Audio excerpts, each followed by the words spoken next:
Hello everybody and welcome to my YouTube channel. It's taken me so long to post a YouTube, I can't believe it. I think honestly I've just put myself under a huge amount of pressure to get everything right, which is actually not very me. I'm normally doing things last minute and taking risks and all sorts, but for some reason I just wanted YouTube to be perfect, and surprise, surprise, it's not.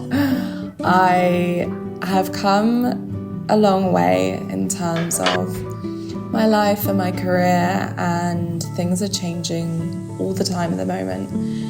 It's crazy. Last year, if you had told me that I would be doing what I'm doing today, I wouldn't have believed you. So I really want to start documenting either week by week or every other week what I'm up to and what I'm doing, purely because I just really want to look back on all these times and look at where I was and where I was going. And I thought, why not bring you along? I get so many questions about my work and my house and what I do, and so I thought the best way to show you all is through YouTube. So thank you for watching, and I hope you enjoy. You can all make a mistake. Nothing to do about the rain. Just sit there and see strange. So then we just come a day. You wake to the sun in your face, and you will not feel this way.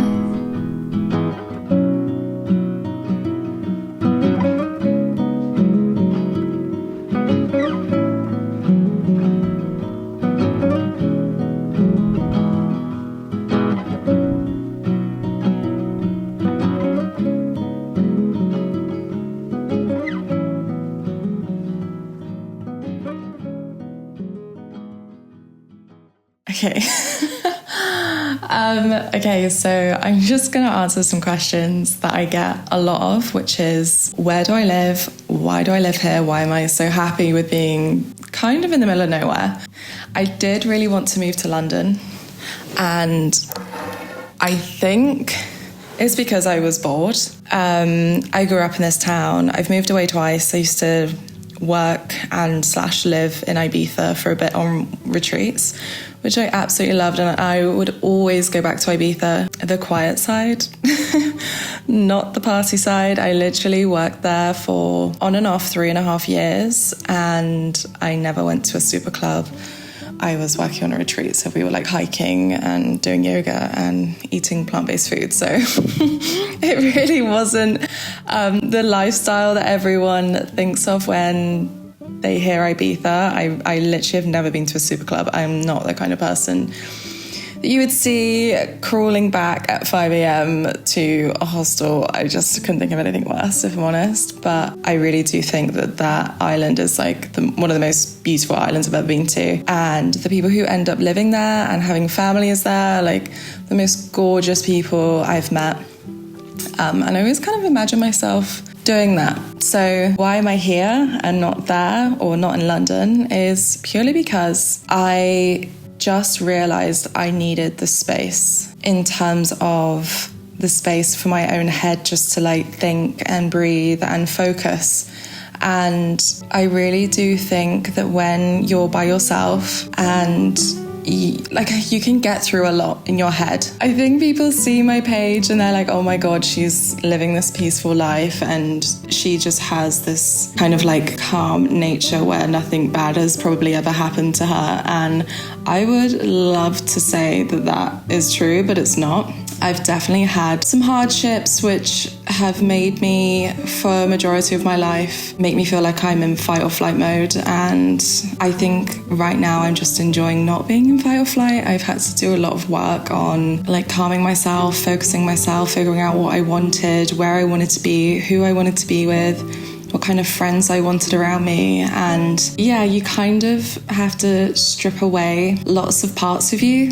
And I think being here and being kind of on the edge of the countryside has really helped me strip away all the kind of distractions and the fast-paced life to focus on my career, my hobbies. I get to spend more time with my family, and I just really love that. I kind of peeled the pressure off myself to live in a city that's like always awake. Like I realized that if I put myself in that position, I'm just going to be so busy, distracted, probably go out and drink more, be less focused. And I know some people thrive in those environments, but I really don't think I do.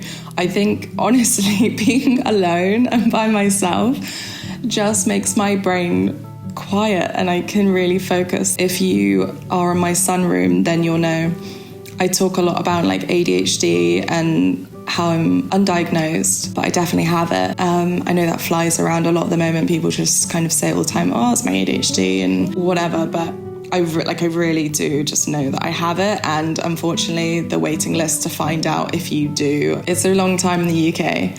I think they said when I went to the doctors to try and get diagnosed and like kind of start that process, they were like, okay, it's like a 1.5 year waiting list to get the test. And I was like, I'm just going to live with the fact that I know that I am and just deal with it. Obviously, the negative side of doing that and like not really getting a proper test and diagnosis is like I don't get medication for it. But at the end of the day, I've been living with my brain for 27 years and I really don't think that changing it all now will just make a huge difference. Anyway, we're going off topic because that's what happens with ADHD, and we're trying to cover living in a very like slow-paced environment. I think the positives of being alone and having a lot of time to myself has made me look inward. And I know that sounds a bit woo-ha, but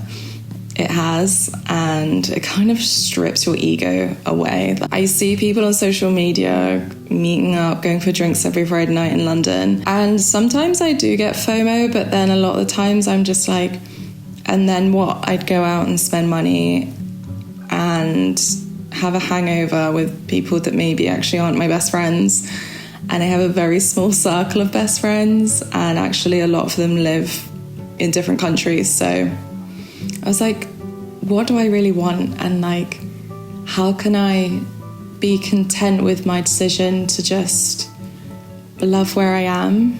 And I think another way of doing that is definitely by knowing that everything is temporary. I don't think I'll be here forever. I love the house that I'm in. I really do, but I'm renting. And one day I want to own my own home and make it mine. So I don't know where I will end up, but what I do know is I think Otis is outside the door.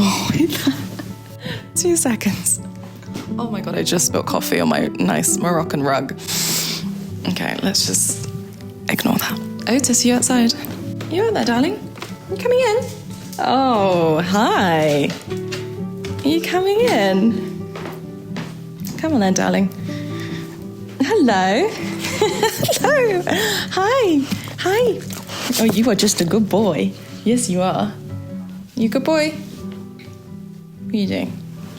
And I guess my next reason for being in the kind of countryside is Otis. So obviously I have a dog, bless you, and honestly, he's my best friend. Like, I would do anything for this dog. And when me and my ex broke up, obviously I took him on full time, but like I was the person who kept him out of the two of us. And yeah, I just had to go on then, up. If you want to get up on the sofa, you can get up. He always asks to get up on the sofa. Go on. Oh. And so yeah, I just really wanted to give him the best life because they're not here for long, and I love him with all my heart. He is really my child. And I honestly just have realised that I prefer animals and nature over people. And I think there's a lot of people who believe and think the same. So yeah, I guess my reasoning for living where I'm living is I just have never felt more focused than now. And I just really enjoy waking up and hearing the birds outside of the windows. It is just so calming. And like I said, I was in fight or flight for a while. And I always had a very busy brain, but I do feel like now when I wake up, I know what I want to do. I have the space to do it in as well, because I know that if I moved into a city, I'd be living probably in an apartment, which I don't think would have made me happy. I like having my space to create and to breathe and to have people over. I have spare bedrooms where people can come and stay if they want to, and that just makes me so happy. And obviously when my friends fly into England, they can come and stay and pitch up for like a month or whatever. So that brings a lot of happiness to me. Anyway, guys, I hope you enjoyed that, and I will give a house tour maybe in my next video. So stay tuned, and thank you for coming along. I really appreciate it. And just know where you are right now. If you're enjoying it, slay. And if you're not enjoying it, just know that you can get up and go. Hopefully, if you haven't got too many strings attached, and you can change your life up. And if you've just moved somewhere where you're not sure if you're going to be there forever, just fall in love with the process and make it yours, and just own that decision, because it might just be short-lived and something really special is around the corner. So love you all, and I'll speak to you soon.